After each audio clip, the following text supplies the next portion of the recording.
Mathematics chapter number 1 exercise number 1.4 question number 1. Which of the following product of matrices is conformable for multiplication? और यहाँ पे कह रहे हैं कि कौन सा मैट्रिक्स का प्रोडक्ट है जो कि कन्फर्मेबल है किसके लिए, मल्टीप्लिकेशन के लिए। यहाँ पे उन्होंने हमें फर्स्ट पार्ट दे दिया हुआ है। सबसे पहले हम लोग यहाँ पे जान लेते हैं कि जो मल्टीप्लिकेशन मैट्रिसेस हैं वो होता क्या है।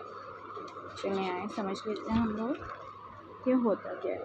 Multiplication of matrices. Two matrices A and B are conformable for multiplication. वो कह रहे हैं दो मैट्रिसेस ए एंड बी तब कंफर्मेबल हो गए मल्टीप्लिकेशन के लिए जब giving product A B if the number of columns of A is equal to the number of row of B. वो कह रहे हैं ए बी वो गिवन प्रोडक्ट होगा हमारे पास जब the number of column A का जो नंबर है, कॉलम्स के नंबर है, वो इक्वल होंगे बी के रोज के नंबर जितने। ठीक है, उन्होंने यहाँ पे हमें नीचे एग्जांपल दे दी है, let A is equals to and B is equals to. तो यहाँ पे वो लोग बता रहे हैं कि ये देखें कॉलम जो वर्टिकल के अंदर होती है उसको कहते हैं कॉलम, और जो हॉरिजॉन्टल के अंदर होती है उसको कहते हैं हम लोग रो। ठीक हो गया। यहाँ पे देख लेते हैं ए की कॉलम कितनी है, क्योंकि वो यहाँ पे कह रहे हैं। ठीक है, यहाँ पे हम लोग देख लेते हैं तो ए की कॉलम कितनी है। कॉलम वर्टिकल लाइंस को कहते हैं तो 1 2। बी की वो यहाँ पे कह रहे हैं रोज़ कितनी है, जो चलें देख लेते हैं 1 2। जो हॉरिजॉन्टल लाइन होती है उसको कहते हैं रो। ठीक हो गया, 2 और यहाँ पे 2 2 एंड 2। कह रहे हैं here number of column of A is equal to the number of row of B. तो उन्होंने यहाँ पे बता दिया है इस एग्जांपल के थ्रू कि जो नंबर ऑफ कॉलम ए का है वो नंबर ऑफ रो के बी के जितना ही है। So A and B matrices are conformable for multiplication. तो वो कह रहे हैं इससे ही जो आप हमारे पास आंसर आ चुका है। तो ये जो है ना ए एंड बी वैल्यू, ये जो मैट्रिसेस हैं ये मल्टीप्लिकेशन के लिए कन्फर्मेबल है। यहाँ पे अब हम आ जाते हैं नीट कॉपी के ऊपर। तो मैंने यहाँ पे सब कुछ लिख लिया है। सबसे पहले हम लोग कर लेंगे इस वैल्यू को लेट, क्योंकि ये ना ही कोई ए वैल्यू है ना ही बी, कुछ लिखा हुआ नहीं है, तो हम लोग एड लेट कर लेते हैं। ए इज़ इक्वल्स टू में and B is equals to. तो हम जैसे डेफिनेशन उन्होंने बताया हुआ था साथ ही हम लोग यहाँ पे करना स्टार्ट कर देते हैं। तो अब यहाँ पे हम लोग देख लेते हैं कि इनकी जो नंबर ऑफ कॉलम है और जो नंबर ऑफ रो है दैट आर सेम। तो ए की देख लेते हैं कॉलम, 2 कॉलम्स हैं।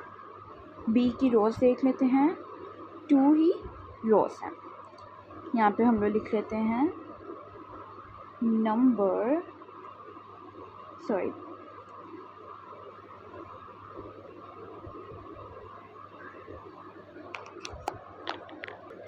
चलो मैंने यहाँ पे लिख दिया है number of row and column.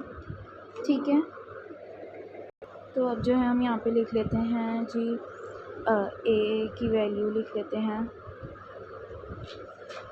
यही लिखेंगे कि number of matrices A is equals to 2। यहाँ पे लिख लेते हैं नंबर ऑफ मैट्रिसेस बी। तो जी number of matrices B is equals to हमने लिख लिया है। अब इसके आगे का सॉल्व कर लेते हैं। अब हम लोग लिखेंगे इसके आगे कि इस this matrices is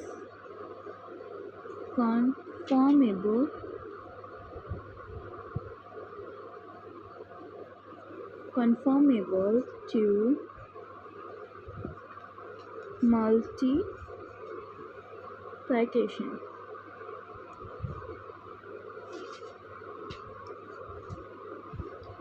Is equals to yes। ये हमने लिख दिया है। तो अब हम लोग लिख लेते हैं ए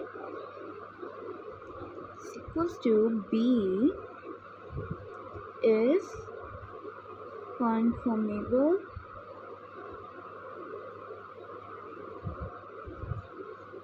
for addition तो ये जो है हमारा जो फर्स्ट पार्ट है वो कंप्लीट हो चुका है। सेकंड पार्ट हम लोग देख लेते हैं इसका।